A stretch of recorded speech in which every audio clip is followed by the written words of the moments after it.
আল্লাহ রাসূল সাল্লাল্লাহু আলাইহি ওয়াসাল্লাম বললেন, 4 নাম্বার টিপস শুনো। ইন্নাল গাদাবা মিনাশ শাইতান, নিশ্চয়ই রাগ আসে শয়তান থেকে। ওয়া ইন্নাশ শাইতানা খুলিকা মিনান নার, শয়তান তৈরি আগুন থেকে। ওয়া ইন্নান নারা তুতফাউ বিল মা, আগুন নিবানো হয় পানি দিয়ে।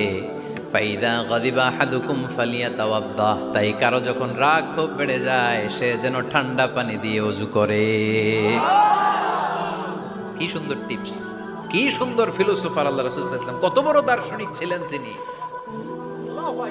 আল গাদাবু মিনাশ শাইতান, কথার সিকোয়েন্স দেখেন, ওজন দেখেন। আল গাদাবু মিনাশ শাইতান, রাগ আসে শয়তানের থেকে। রাগ এনে দেয় কে? শয়তান। ওয়াশ শাইতানু খুলিকা মিনান নার, শয়তান তৈরি কি থেকে? আগুন থেকে। ওয়ান নারু তুতফাউ বিল মা, আগুন নিভায় কি দিয়ে? ফাইদা গাদিবা আহাদুকুম ফালিয়াতা